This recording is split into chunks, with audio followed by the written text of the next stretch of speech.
si vous aspirez à apprendre et vous améliorer par l'expérience des autres, je dirais tout simplement que vous avez fait le bon choix. Alors restez avec nous parce que c'est midi.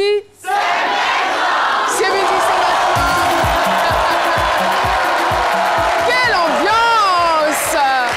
Merci pour cette chaleur. Et voilà, j'aimerais tout simplement vous présenter la team de ce jour, de ce jeudi, composée. On va commencer par la dame, Jessica Bamba. Merci de l'applaudir très fort. Jess. Ils sont trop cool, franchement. Oui. Bonjour Caroline. Ça fait chaud au cœur. Hein? Oui, ça fait plaisir, ça fait du bien. Merci. Ouais. Et juste à ma droite, le doyen Cassie.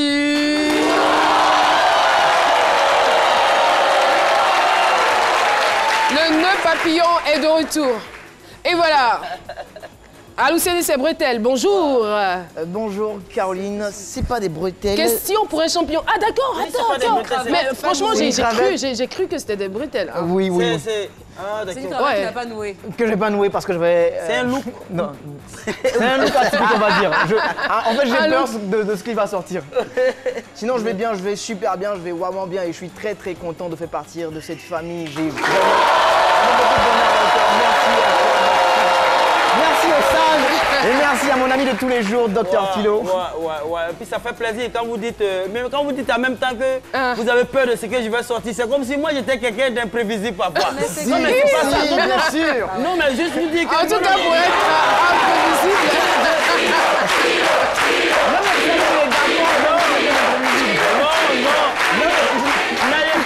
N'ayez pas peur, moi je vous adore, j'ai toujours aimé la chaleur que vous dégagez chaque jeudi quand vous êtes à mes côtés, vous voyez un peu, et puis surtout ce public aussi, et puis voilà, c'est bon quoi, voilà, vous jouez à peu près le même rôle que le public, ce public qui est là avec cette chaleur chaque jour que Dieu fait, je veux dire que c'est vous qui nous faites, parfois j'imagine c'est midi sans public. Ça va dire comme ça, c'est chaud. Mais voilà, c'est vous qui nous faites et c'est nous aussi qui vous faisons. Voilà. Je vous attendais au tournant, hein. Heureusement que vous avez su conjuguer. C'est très bien, merci beaucoup, Docteur Philo. Et vous le savez très bien, les épreuves nous rendent très souvent vulnérables, mais elles sont aussi le moyen par lequel nous nous redéfinissons. C'est ce qu'on va voir certainement dans le témoignage du jour. À partir du thème « Issu d'une famille nombreuse, j'ai appris à compter sur moi-même ». Assokou Jessa Franck est notre invité témoin. Dans quelques instants, il fera son entrée sur ce plateau. Mais avant, son portrait. L'eau minérale naturelle Assini est présente et partage vos instants de vie. Il se nomme Assokou Jessa Franck. Sa mère est originaire de Mankobenankro dans la région de Bondougou et son père de Zokou-Lilié dans la région de Lakota. Né le 22 février 1991, c'est auprès de sa mère qu'il grandira jusqu'à l'âge de 6 ans. Ensuite, il arrive à Abidjan avec son père, douanier, qui eut au total 11 enfants. C'est à la cité Abdoulaye Diallo de Yopougon qu'il parachève son cycle primaire avant de se retrouver au collège La Sorbonne de Yopougon. Malheureusement, il abandonnera l'école en classe de terminale A, faute de moyens. À ce moment-là, son père était déjà à la retraite. Entre petits métiers et sentiment d'abandon, Franck se forgera un mental et un caractère qui l'aideront à remonter la pente. La suite de son histoire avec Caroline sur le plateau de C'est midi. L'eau minérale naturelle Assini est présente et partage vos instants de vie.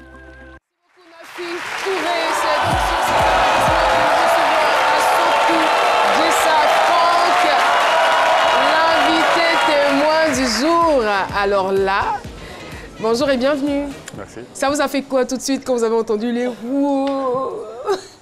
Un frisson. Oui. Ça vous a fait des frissons? Oui, bien sûr. Oula, j'imagine. Merci beaucoup. Alors, Docteur Philo, issu d'une famille nombreuse, j'ai appris à compter sur moi-même. C'est donc le thème qu'on a retenu pour ce jour. Tout de suite, vous avez la parole.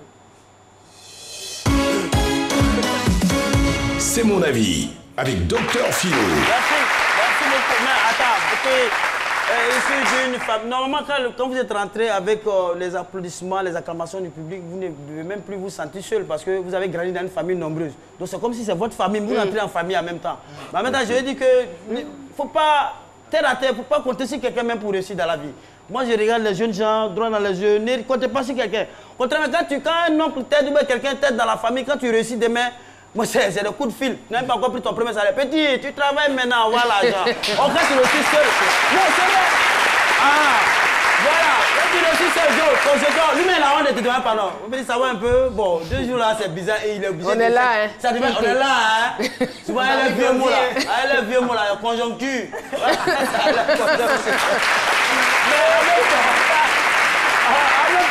Philosophiquement parlant, l'homme est un animal social qui est obligé quand même de vivre en société pour pouvoir s'épanouir, pour pouvoir se divertir, le temps pour cet être humain là d'atteindre un certain accomplissement durable. C'est toute une philosophie, vous n'allez rien comprendre là-dedans. Non, on a tout compris là. Pour une fois, on a compris. Voilà, donc il faut, même quand on vient au monde, il faut une sage-femme pour couper le cordon ombilical. Il faut toujours quelqu'un, toujours pour réussir dans la vie. Il faut toujours quelqu'un, même si on sait que nos mamans à l'époque, nos mamans, elles n'avaient pas besoin de tout ça là même pour accoucher. Souvent, des mamans, avant, même quand elle est enceinte, elle a thème même, elles sont en train de causer, tontine, excusez-moi, j'arrive, elle rentre dans la maison, elle revient avec un nouveau-né. Non, elle n'avait pas besoin.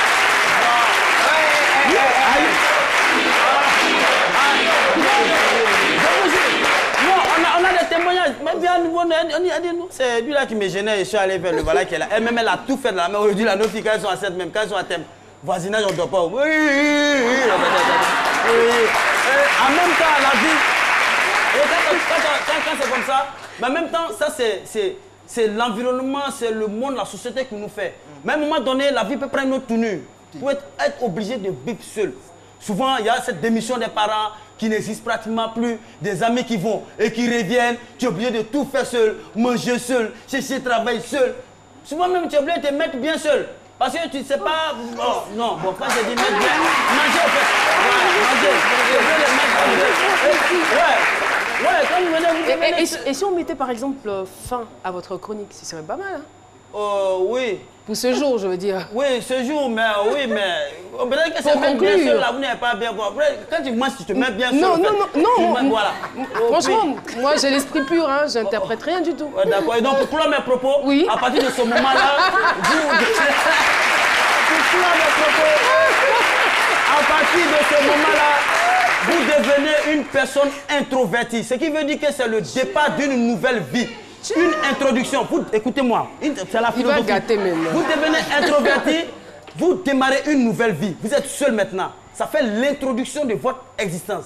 Donc vous êtes averti sur l'intro, introverti, et de vous battre.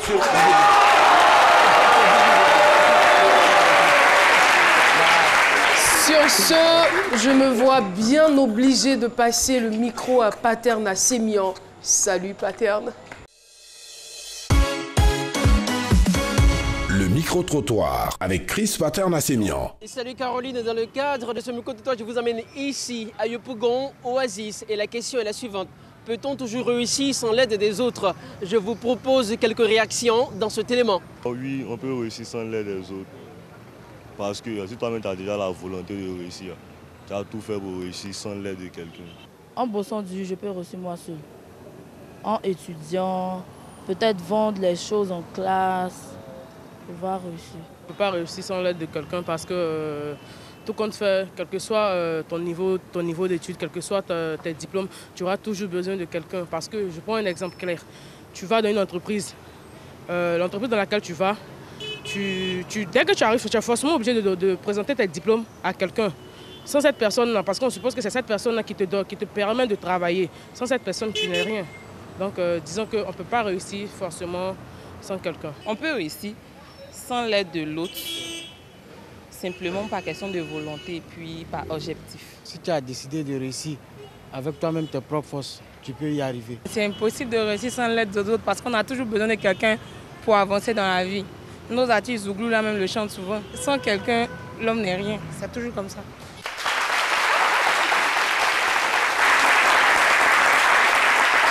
Et voilà, nous sommes donc de retour sur le plateau de ce midi à Sokou. Jessa Franck est notre invité témoin. Alors, il faut dire que vous êtes le 9e, c'est bien cela, d'une fratrie de 11 enfants. Est-ce que vous pouvez nous faire revivre un peu l'ambiance qui a régné dans votre environnement quand vous étiez petit? Bon, quand j'étais petit, d'abord, en premier temps, je suis né dans le village maternel. D'accord. Voilà, à Montkoubénancro, qui est un département de Bondoukou. Voilà, donc ma mère qui fut musulmane, voilà, et mon père chrétien. Donc c'est à l'âge de 6 ans que mon père m'a récupéré pour que je puisse grandir avec mes autres frères utérins et mes soeurs utérines. Voilà. Donc bon, en fait, on vivait en parfaite harmonie, en fait. Voilà, on s'aimait les uns les autres. Ce qui m'a beaucoup plu chez mes frères, c'est-à-dire à la famille paternelle, notre père a réussi à nous donner une éducation vraiment, comment on dit ça, un peu particulière, quoi. Parce que parmi les 11 enfants, sincèrement, de ce côté, je lui tire chapeau. Parmi les 11 enfants, il n'y a pas de drogués, il n'y a pas de fumeurs, il n'y a pas de voleurs, il n'y a pas de bandits. Ça, c'est déjà bon. Mais dans cette cour... Quand tu dis que leur papa leur a donné une éducation particulière, je suis vraiment curieux. Je voudrais que vous nous décriviez un peu seulement. Quelles sont les caractéristiques de cette manière d'éduquer les enfants qui vous a si bien marqué? Bon, d'abord, mon père, il était un douanier. Voilà, un douanier. Donc, on a pour habitude de connaître les corps habillés sur le fait, comment on dit ça, un peu énervé, au fait. Voilà, et puis, un peu sévère et rigoureux. Voilà. Simplement, même pour une cuillère cassée par esprit, même, dis donc, imagine. Mais ça, c'est pas les douaniers, c'est les militaires qui font ça. Non, mais la plupart des corps habillés. Mon père, d'abord, bon, il fut d'abord militaire d'abord. Après militaire, il est allé directement à la douane. Donc maintenant, c'est à la douane qu'il a appris. Mais il n'était pas trop dur avec vous? Ça va, on peut Non, dire? non, pas trop dur. D'accord. Pas trop dur. Il ne mettait pas de différence entre les enfants. C'est-à-dire, bon, celui-là, il a de telle mère, celui-là de telle mère, non. Il mettait tout le monde au même rang. Et il n'y avait pas que ses enfants à la maison, il y avait aussi des cousins, oui, des neveux, des cousines. Oui, bien sûr. Bien sûr. Est-ce que vous vous plaignez parfois de la présence de ces nombreux cousins et neveux à la maison? Non. Non, pas du tout. Pas du tout. Pas du tout. On acceptait tout le monde au fait, quoi. Parce que le vieux, il a appris tout le monde à s'aimer les uns, à s'aimer les uns les autres. C'est-à-dire, bon, celui par exemple, c'est le cousin, mais on ne doit pas l'appeler cousin, c'est notre grand frère. Celle-là, c'est notre cousine, mais on l'appelle grande soeur. C'est-à-dire, comme si on venait de la même mère, quoi. Et cette belle harmonie familiale va malheureusement se détruire lorsque papa part à la retraite. C'est bien cela. Oui. Nous vous écoutons. Bon, quand mon père a pris sa retraite, c'était en 2007. Voilà, en 2007, je peux dire 2009, ça a commencé à dégringoler en tout cas. Ça n'allait pas. Particulièrement, moi, il me fallait 200 francs. Pardon, on me donnait 200 francs par jour pour que je puisse aller à l'école. Au départ, vous aviez combien? Bon, au départ, j'avais 2000, 1500. Les enfants sont gâtés, franchement. Oui, bien sûr. Bien sûr, sans compter les petits pouvoirs. Voilà, quand le père quitte en mission, tout ça, sincèrement, on était à l'aise. Voilà, on était à l'aise avec le père. On a visité plusieurs villes de la sous-région. Voilà, plusieurs villes. Donc, on a appris aussi beaucoup de cultures étrangères, tout ça. Donc, quand le père a pris sa retraite, vraiment, ça n'a pas été du tout facile. Et c'est ce qui vous a obligé, et c'est ce qui vous a contraint, je dirais, d'abandonner les études. Oui. Sans compter que le père lui-même, il n'avait plus les moyens pour pousser encore plus les enfants à aller de l'avant. Parce que bon, ceux qui sont nés, comment dire ça même, les premières personnes, eux, ils ont su bénéficier du service en plein temps de notre père, en fait. Moi, particulièrement, je suis le 9e. Donc, je ne sais pas, bon, je suis né on va dire que vous êtes parmi les derniers. Voilà, on peut dire parmi les derniers. Donc, quelqu'un qui est né, par exemple, en 91. Et puis, le père prend sa retraite en 2007. Il n'y a pas assez d'écart, en fait, quoi. Du moment où non, tu vas marcher, par exemple, faire 4 pattes, marcher, aller maintenant au jardin jusqu'à ce que tu arrives, comment ça même, en terminale. Le père n'avait plus toutes ses forces. Donc, il a fallu maintenant que je prenne conscience, en fait. Parce que, de un, la mère n'est plus. Je n'ai personne derrière moi. Vous avez perdu votre mère à quel âge? À l'âge de 16 ans. De 16 ans. Oui, 16 ans. 16 ans, j'étais au CM2. Alors, au CM2. Donc, je l'ai perdu à 3 au CM2? À 3 mois. À 3 mois avant la compo. Avant la compo. Donc, dès qu'elle a décédé, bon, elle fait musulmane. Donc, ils l'ont enterrée juste derrière moi. Et c'est le lendemain que j'ai appris qu'elle est décédée. En ce temps, elle était déjà enterrée. Les gens sont étonnés de ce quand vous soyez, que vous ayez été au CM2 à l'âge de 16 ans. Il y a eu un souci? Oui. Il y a eu un souci? Oui, un souci dans l'enfance. Au niveau de l'enfance? D'accord, voilà, d'accord. Il y a eu un souci. Donc, vous avez redoublé plusieurs fois, là? Bon, au fait, c'est moi, j'avais beaucoup la tête en l'air. Ah, d'accord. Ouais, ça je vais l'avouer. Parce que le père, c'est seulement, il nous gâtait, en tout cas. En tout cas, nous, on se résumait juste à l'amusement, tout ça. Mais après, bon, on a pris conscience, quoi. Voilà, on a pris conscience. Et dès qu'elle est décédée, on allait faire les sacrifices 1 mois après. Et 2 mois après, bon, j'ai composé et j'ai eu le CP. Le CP, maintenant, j'ai commencé mon cycle secondaire. Secondaire. Donc, quand le père a pris sa retraite, ça n'allait plus. Maintenant, il a fallu que chacun maintenant se booste lui-même.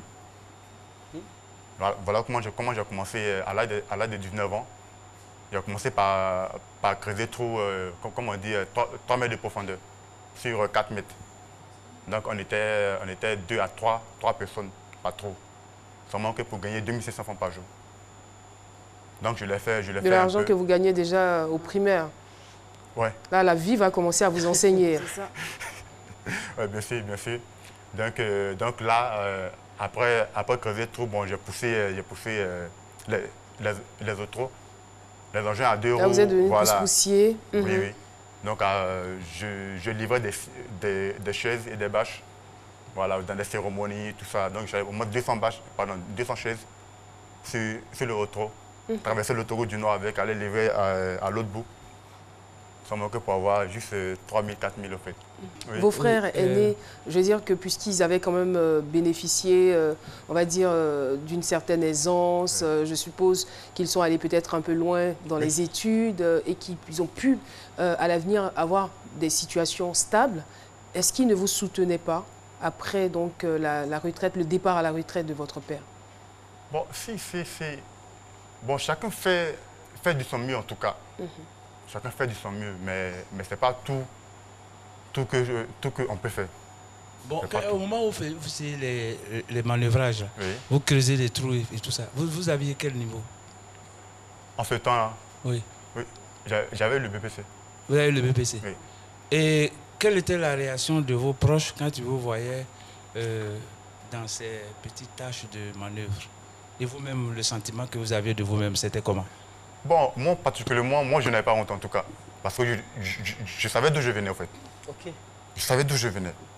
Et je sais que si j'essaie de me jouer, bon, comme on le dit, choco, bon, que vais-je manger moi? En tout cas. Que vais-je manger?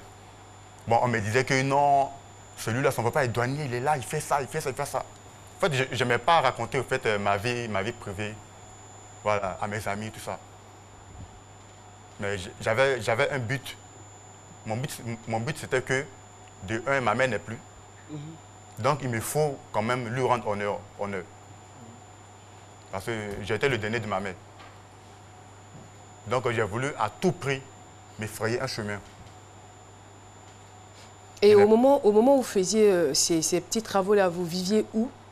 Oui, toujours avec mon père. Avec votre père. Toujours moi. Et qu'est-ce qu'il en pensait? Est-ce qu'il vous encourageait dans ce sens ou il était carrément désespéré? Bon, mon père, c'est le genre de père. En fait, non, il n'était pas trop rattaché à ses enfants, en fait. Il était toujours parti, en fait. Donc, quand il a pris sa retraite, avec l'effet de la fatigue, en fait, il est toujours tendu. Quand tu viens le soir, tu le salues, ça va. Tu as quitté au travail, oui, ok. Bref, ça reste là. Là, c'est un changement qui se produit quand il ne travaille plus. Voilà. Parce qu'au départ, vous avez dit qu'il était plutôt rassembleur. Voilà, rassembleur, tout ça. Mais là, il nous disait toujours que maintenant... Il n'avait pas pu préparer peut-être à sa retraite. Donc, je me rappelle, un matin, je causais avec lui.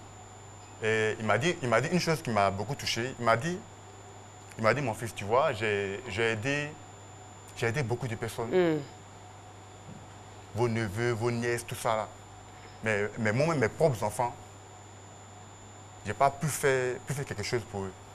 Et c'est vous aujourd'hui qui payez quelques trucs pour m'envoyer. Je l'ai dit, mais le vieux, c'est la vie. Hein. Nous, particulièrement, ça nous fait des leçons, en tout cas. Ouais. Ça nous fait des leçons. Ce que si tu n'as rien à perdre, tu as plutôt à gagner, au fait. Parce que nous, on est là. Ça vous sert de quel genre de leçons quand vous dites ça? Ça vous sert de leçons dans quel sens? Il ne faut pas s'occuper de ses cousins, de ses neveux, laisser ses propres enfants? Non, non. La leçon que ça nous donne, c'est que tu peux aider autrui, mais ne penche pas toute ton attention sur autrui. Ton enfant est là aussi. Fais aussi quelque chose pour lui. Demande-lui textuellement qu'est-ce qu'il veut faire, au fait. C'est ce qu'on n'a pas pu bénéficier de notre père, au fait. Si dès le bas âge, il avait appelé chacun de nous, au fait, pour nous dire, bon, toi, qu'est-ce que tu veux faire? Toi, qu'est-ce que tu veux faire? Maintenant, dans ce même cadre-là, essayez de nous pousser légèrement un peu. Ouais. Mais en même temps, il a fait ce qu'il pouvait, il vous a mis à l'école. L'école, c'est l'essentiel. Vous aurez pu profiter de ces moments-là, parce que vous avez dit que vous avez perdu énormément de temps. Alors moi, je me dis, vous êtes arrivé jusqu'au niveau de BPC, est-ce que vous avez essayé de passer des concours? Oui. Mais ça n'a pas marché? Non. D'accord. Non. Jusqu'à ce que je décide maintenant de passer le permis de conduire. Voilà. Donc là, il a sollicité la petite soeur à ma mère. Donc je lui ai expliqué un peu le projet du permis de conduire que j'aimerais faire. Parce que j'étais sûr du moins que non, ça pouvait m'envoyer quand même... à un certain niveau. Oui, très sûr de moi. Comme si je le voyais au fait, quoi. J'étais très sûr de moi. Donc elle me disait que non, mais tu vas faire quoi? Tu es trop jeune pour le permis? Ou bien tu veux frimer devant les filles, tout ça. J'ai dit non. Non, mais vous ne lui avez pas clairement exposé votre projet? Si. D'accord. Je lui ai expliqué que j'ai besoin du permis parce que j'ai besoin du permis pour travailler plus tard avec. Et pour cela, ça va prendre assez de temps pour apprendre à rouler, tout ça. Donc, dès maintenant, dès que j'ai le permis, j'aurai le temps pour apprendre à rouler jusqu'à ce que là, j'arrive. Elle vous remet l'argent ou pas? Non, elle m'a dit, OK, elle va m'aider avec 50 000 francs, mais d'attendre dans 7 mois. Mais justement, quand on vient de ce type de famille, qu'on a eu, on a vraiment manqué de rien, qu'on se retrouve dans cette situation-là, est-ce qu'on est tenté de faire des choses un peu illégales? Est-ce que ça vous a déjà traversé l'esprit? Oui. Quoi, par exemple? Je me rappelle, j'étais vigile. J'ai fait assez de taf, en tout cas, assez de boulot. Assez. Donc, j'étais vigile de mon jeu noir. Donc, un matin, je me réveille. Bon, j'arrive au travail. Donc, je me change rapidement, je m'habille de ma tenue. Et il y avait 4 jeunes qui passaient. Donc, il y a un qui est venu, qui m'a tiré. Il dit, mon frère, toi, tu es malade. Donc, je lui ai dit, mais on se connaît. Il dit, non, mais attends, toi, joli garçon, tu fais quoi dans le jeu noir? Hein? Toi, comme ça, comme toi, il y a des bonnes femmes qui te cherchent. Qui cherchent ce genre de garçons comme vous. Viens, on va partir. Donc, je l'ai regardé comme ça. J'ai dit, mon frère, il n'y a pas envie de casser ta tête, qui de moi. Donc là, il m'a dit, non, mais tu te gâtes dans le jeu noir, tu te gâtes. J'ai dit, mon frère, je sais d'où je viens, au revoir. Ah, il voulait vous emmener à être un gigolo. Ouais. Il ne savait pas que vous n'étiez pas un garçon facile. Non. Ça, il ne savait pas. Non, je ne savais pas. Je ne savais pas. Bon, après ça, bon, j'ai travaillé aussi dans un bar à Angré, voilà, où j'étais serveur. Bon, en fait, j'étais confronté à plusieurs difficultés. Vous avez accumulé les petits métiers, mais est-ce que vous aviez un projet clair dans votre tête? Est-ce que vous arrivez à vous projeter en vous disant, dans 2 ans, où j'aimerais faire telle chose, ou dans 5 ans, j'aimerais faire telle chose? Est-ce que vous avez une idée claire de ce que vous vouliez faire de votre vie? J'ai opté pour le permis. Pourquoi? Parce que je me disais qu'avec le permis, néanmoins, en travaillant, je pourrais faire des économies. Et avec ça, je pourrais faire maintenant l'activité que je rêve tant de faire. C'était quoi? Il s'agissait de quelle activité? En fait, c'est d'intégrer l'armée. Vous voulez intégrer l'armée? L'intégrer l'armée. Et non, ça, moi, j'ai un amour fou pour l'armée. Mais il faut absolument avoir le permis. Le permis? Enfin, ok, donc le permis allait vous permettre de travailler. Oui, de travailler. Mettre de l'argent de côté. Voilà, maintenant pour payer mes frais d'instruction. D'accord. Voilà. D'accord. Parce que sans le travail, mais qui va le faire pour moi? En tout cas. Personne. Personne. Mais l'armée, à quel niveau? Vous êtes à quel niveau de votre projet? Bon, pour l'instant, je suis encore aux côtés. On ne va pas tout dire, on garde. Pause, voilà. On va juste aller pour la pub et puis on se retrouve pour la suite de son histoire.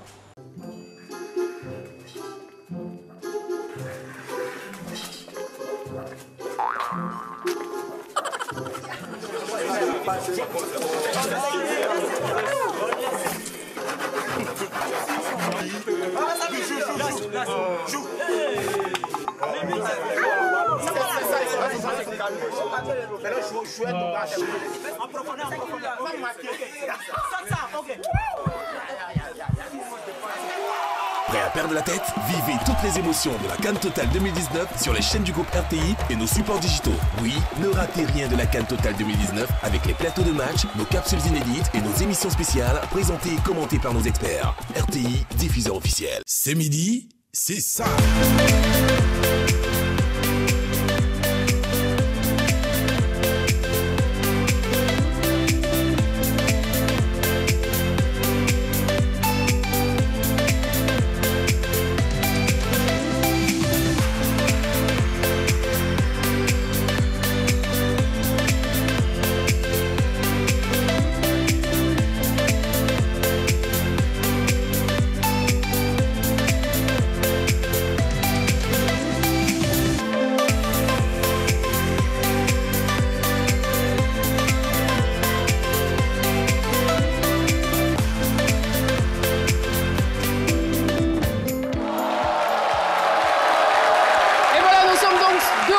Sur le plateau de C'est midi, notre invité témoin se nomme Assokou Gessa Frank.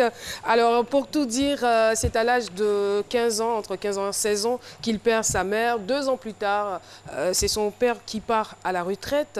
Alors par faute de moyens, quelques années après, il est obligé d'abandonner donc les bancs, obligé d'abandonner les études pour se retrouver, je ne dirais pas à la rue, mais en train de faire de petits boulots pour s'en sortir. Il ne voulait compter sur personne que sur lui-même, n'est-ce pas?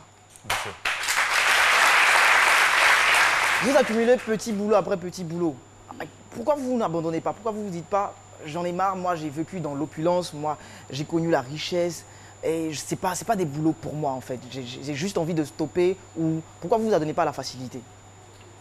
Bon, ça m'est frôlé un peu la tête en tout cas. Ça, je ne veux pas le nier en tout cas. Ouais. Bah, ça rejoint un tout petit peu la question de Jessica. Mais déjà, on parlait de votre rêve. Oui. Parce que vous étiez sur le point de réaliser votre rêve. Vous avez toujours rêvé d'être un militaire. Et voilà, est-ce que vous avez réussi à mettre de l'argent de côté, comme convenu, pour parvenir à cet objectif? Oui, j'ai passé plusieurs fois ce test, voilà, plusieurs fois. Mais ça n'a pas été toujours positif. Voilà, ça n'a pas été toujours positif. Est-ce que c'est tard ou bien vous avez encore des chances? Non, j'ai encore des chances. Vous avez encore des chances? Oui, d'accord. Donc vous allez continuer? Oui, parce qu'en 2010, juste après la crise, j'ai perdu des papiers, en fait.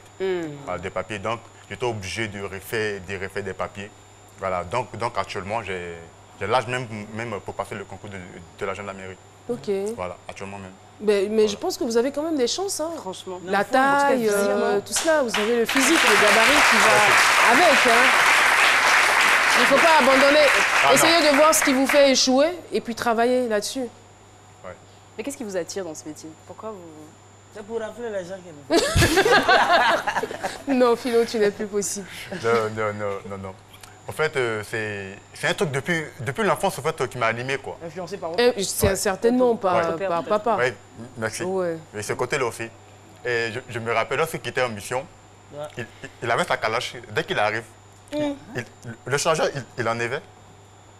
Petit, viens ici, tiens, allons-y. Toi, tu veux être encore habillé, non? Il a dit oui. Il a dit, soldat, allons-y, prends. Moi, je prenais la calache et puis j'attrapais jusqu'à dans la chambre. Je déposais. C'est mignon! C'est mignon, ça! Bon, c'est pas ça seulement qui vous encourage à devenir habillé, non? Bon, en fait, il a été ma toute première motivation, en fait. D'accord. Peut-être l'envie de protéger les autres aussi, parce que c'est ça la mission première. En tout cas, j'aimerais bien vous l'entendre dire. Ouais. Merci beaucoup sur ce. Paulus Agathon vient nous communiquer les réactions des téléspectateurs. Paulus.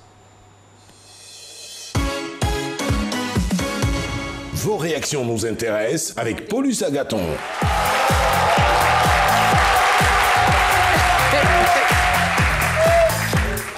Un jour, je demanderai à Dr Philo d'imiter Paulus. Mais c'est pas aujourd'hui. Non, ça va pas énormément. Il imite tout le monde, hein.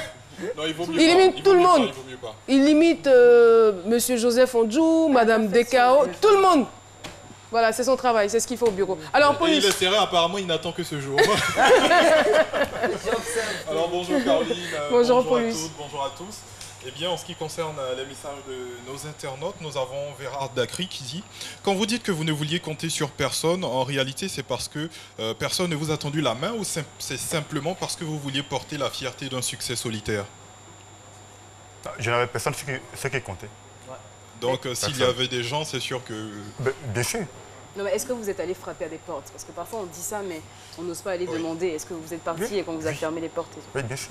D'accord. D'accord. On a ensuite Morel Aloué qui dit dans cette quête du succès seul, c'est vrai qu'il y a eu la perte de vos deux parents, mais quelle est la grande difficulté que vous avez, à laquelle vous avez dû faire face et comment l'avez-vous surmontée?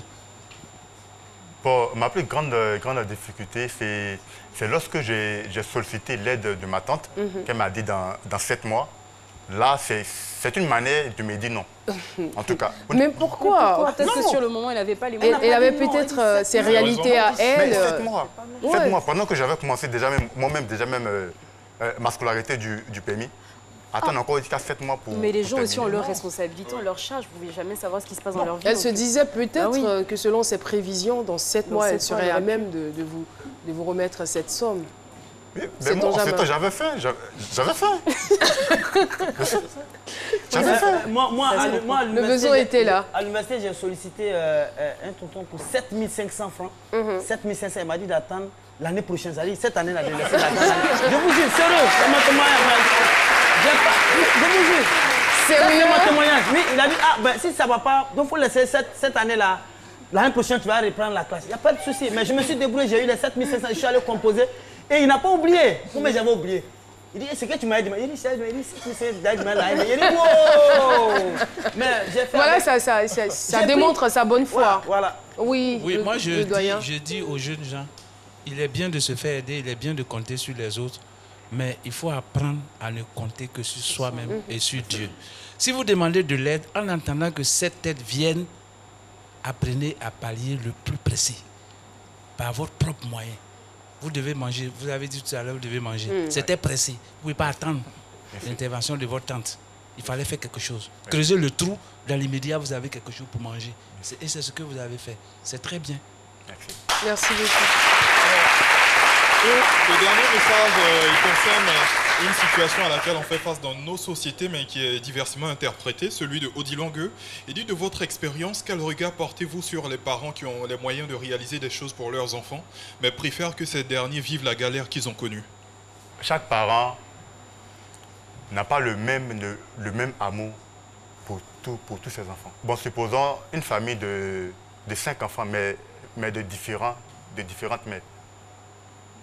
Vous êtes sûr que les parents auront le même amour pour chacun des enfants? Ça arrive. Possible. Oui, non. Nous sommes sûrs. Non, même pas. Ok. Même pas. Il y aura toujours des difficultés entre les deux parents. Parce que chaque enfant a sa mère. Mais donc, vous n'avez pas connu cela, puisque vous nous avez dit que votre père vous aimait tous autant. Oui. Non, ce côté, ça je le reconnais. Oui. Ça, je le reconnais. Donc en gros, vous pensez que si un parent ne fait pas quelque chose pour son enfant, c'est peut-être parce qu'il ne l'aime pas? Oui, je peux le dire. D'accord. C'est son avis, on lui concède. Et c'est avec ce message que moi je vais prendre congé de vous en ce qui concerne l'émission de ce jour. Rendez-vous prochainement à la même heure parce que vos réactions nous intéressent.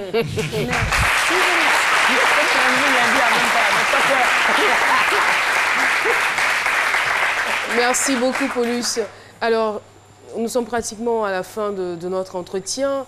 Déjà, de votre propre histoire, qu'est-ce que vous retenez? Qu'est-ce que votre histoire vous a enseigné? Est-ce que si, après le départ à la retraite, de votre papa, tout vous était offert sur un plateau d'or et qu'aujourd'hui, vous aviez peut-être un boulot, un travail honorable dans un bureau, je ne sais pas, quelque part, dans une entreprise, est-ce que vous auriez apprécié les choses de la même manière que vous le faites aujourd'hui? Pas totalement. Parce que quand tu as appris à compter sur toi-même, tu as une manière de voir, de considérer la vie, quoi, en fait.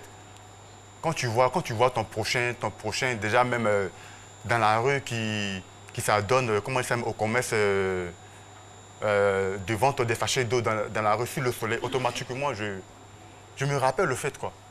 Donc vous avez un certain respect, oui, une certaine compassion aussi pour ces personnes parce que vous êtes passé par là. Par là, par là. Je connais ce que la vie. Quel conseil pouvez-vous donner aujourd'hui aux jeunes qui ont tout abandonné, qui se disent « papa n'est pas là, maman n'est pas là, je n'ai personne, je n'ai pas de travail et de toutes les façons, dans cette société, il n'y a pas de travail, je suis au chômage et personne ne s'occupe de moi ». Quel genre de conseil? Le conseil que je peux donner à mes frères ivoiriens, à mes frères qui vivent ici même dans ce pays, il est vrai que vous avez votre difficulté à vos yeux, mais essayez de les ignorer. C'est d'abord de chercher à faire un boulot comme aide-maçon, le métier de vigile. En fait, il y a plus de petits trucs d'abord, quoi. Avec ce peu qu'ils vont gagner, ils pourront au moins faire un peu de commerce, faire un peu de projet pour accumuler un peu d'économie, pour maintenant booster, voilà. Et ça vous permet de vivre non seulement à l'abri du besoin, mais de vivre dignement. Dignement, merci. Merci infiniment. Merci beaucoup, Franck, d'être venu partager votre expérience avec nous. Surmonter les épreuves plus que le courage est un art de vie. C'est ce qu'on peut retenir. Merci de rester en notre compagnie. Aloussène Sidibé, nous le retrouvons tout de suite et maintenant. C'est innovant avec Aloussène Sidibé. J'espère que vous allez bien. Quant à moi, je vais vraiment bien. Aujourd'hui, nous irons à la rencontre de Anissé Josapha Agbo et de Jean-Claude Bouessé, deux jeunes Ivoiriens informaticiens. Ils ont développé Moja Ride. Moja Ride qui est une solution permettant l'interaction, sinon l'interconnexion des moyens de transport public, tout en permettant un meilleur accès aux populations au meilleur prix. On regarde cet élément. Nous qui avons pour habitude de sortir les matins très tôt, à 5 h du matin, par là, c'est pas évident qu'à chaque fois on ait la monnaie. Souvent avant de monter, on dit à l'apprenti, ah, soit il y a un billet de 1000 francs. Il dit de monter. Et quand tu montes, c'est maintenant la descente qui va essayer de t'associer avec quelqu'un d'autre. Alors que vous n'abordez pas le même chemin.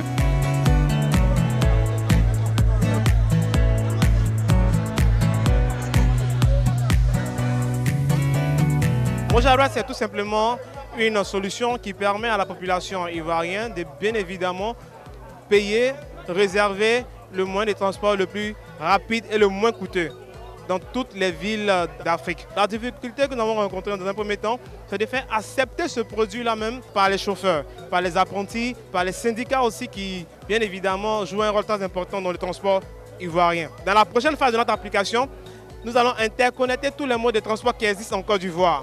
Et nous allons fournir à la population un outil qui va leur permettre de pouvoir réserver, localiser et payer le moyen de transport le plus efficient. Le fonctionnement de Moja Ride est très simple. Nous avons une application facile à manipuler que nous remettons bien évidemment aux chauffeurs. Voilà, qui leur permet de pouvoir accepter les paiements de ces cartes-là, mais que nous remettons aussi à la population, c'est-à-dire aux usagers du transport public. Donc, dans la pratique, le client a sa carte Moja qu'il recharge bien évidemment dans tous les kiosques agréés Moja. S'il veut recharger 10 000 francs, il recharge 10 000 francs pour le mois ou même pour la semaine, ça dépend de lui. Ensuite, il vient là, il accoste un Baka ou un taxi-compteur ou un Waro qui est stické Moja comme vous voyez derrière moi. Avec ce sticker Moja payé ici, il va vers bien évidemment le chauffeur, il lui dit qu'il est équipé de la carte, il a sa carte Moja et qu'il voulait payer le transport. Et au travers de sa carte, il glisse et le transport est géré. J'aimerais aussi inviter les professionnels du transport à pouvoir nous appeler dans le cas où ils auront besoin de cette solution dans les gares. Nous sommes disponibles, nous venons et nous déployons gratuitement cette solution dans les gares. Avant, on avait problème des apprentis, puisque les apprentis filaient à un autre l'argent. Pour avoir un apprenti même, c'était un problème. Grâce à Moja, l'apprenti ne peut plus partir avec l'argent de chauffeur encore, puisque les passagers payent avec les cartes. Ça facilite aussi les problèmes de monnaie à la descente. Par exemple, quand on descend, qu'on n'a pas de monnaie et qu'on doit associer les personnes, à la fin, ça fatigue. Et puis, il y a toujours des histoires. Nous l'avons aujourd'hui ici en plateau, il est venu avec son équipe. On va lui arracher juste un mot avant de se dire au revoir. Anissier, vous venez. Moi, je veux savoir comment les populations réagissent et si vous avez un mot, un appel par rapport à toutes ces personnes qui ne connaissent pas encore Moja. D'abord, bonjour tout le monde. Bonjour. Bonjour à l'équipe de ce midi. Voilà, j'aimerais tout simplement dire que Moja Ride est la solution innovante qui aujourd'hui permet à la population ivoirienne de pouvoir éviter tout ce qui est problème de monnaie, éviter les bagarres, éviter les pertes de temps inutiles, aussi qui permet à la population bien sûr de pouvoir sécuriser leur argent, qui permet à la population aussi de pouvoir mieux gérer leur budget mensuel. Pourquoi? Parce que vous avez cette carte qui vous permet de payer le transport en évitant les problèmes de monnaie. Même Baka. Même les Gbaka, les transports en commun, tout ce qui est société de transport, que ce soit les sociétés de transport informelles, formelles et bien évidemment aussi les sociétés de transport privés comme publics. Okay. Voilà. Donc je veux dire qu'on ne sera pas surpris dans les jours à venir de voir un apprenti Bahari. Mon vieux, il faut glisser la carte. Exactement. Vous avez compris. Pour dire aux clients d'utiliser sa carte Moja. Alors on se dit au revoir, inventer, innover, créer, réinventer votre quotidien. Bye. Merci beaucoup. Merci d'être passé.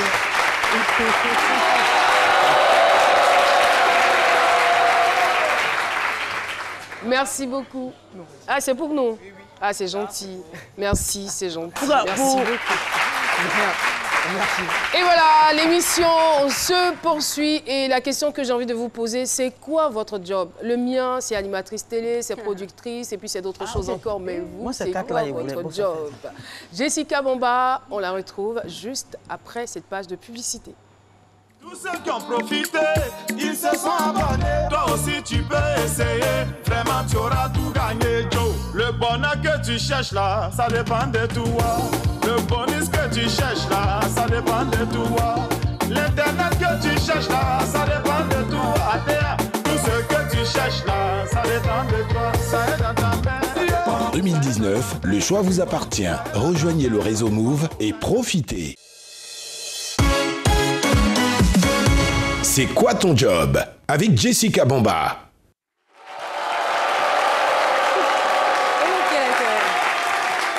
Alors aujourd'hui, gros plan sur un métier qui attire de nombreuses jeunes filles à travers le monde, mais qui surtout effraie de nombreux parents. Entre strass et paillettes, il y a énormément de choses qui se disent autour de ce métier-là, préjugés.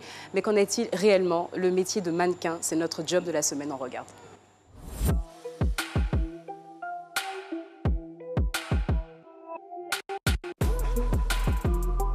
Je suis Cathy Diop et je suis mannequin ivoirien. Le métier de mannequinat consiste à présenter des tenues, des vêtements, accessoires ou coiffures pendant un show. Je jongle entre mode école et mode travail. Le mannequin était présent des collections ou des marques, on va dire des marques. Alors que le mannequin photo, lui, il fait plus la promotion du photographe qui l'a pris en photo.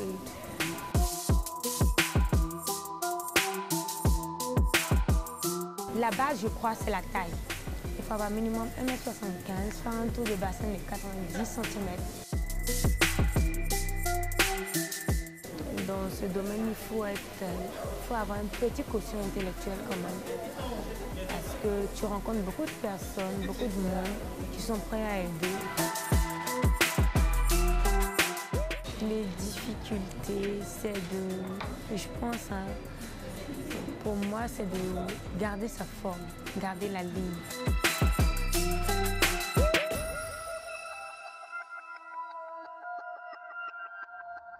Les avantages, tu rencontres du monde, assez de monde. Et les inconvénients, on va dire, les filles qui s'adonnent à la facilité. La drogue, l'alcool, la cigarette. en Côte d'Ivoire se développe beaucoup, vraiment beaucoup. Parce que j'ai eu la chance, par contre, de visiter quelques pays. Et par rapport à la Côte d'Ivoire, on est réellement gâtés. En tant que mannequin, si j'avais une carte à jouer, j'allais dire que je souhaiterais défier pour une surprise Saint-Laurent.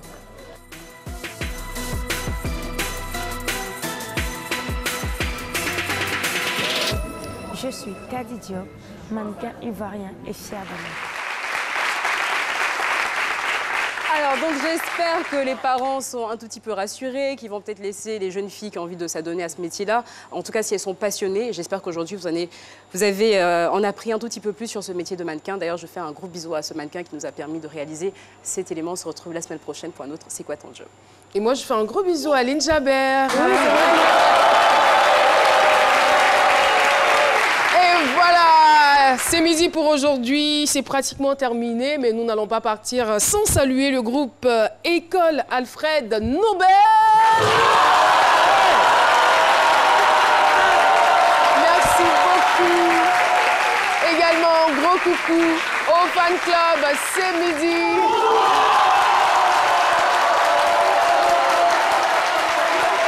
Merci beaucoup, vous êtes gentils. On a été très ravis de vous présenter ce numéro. On se retrouve demain pour un autre numéro de C'est midi. D'ici là, restez sur RTI 1. C'est la chaîne qui rassemble. Bye bye.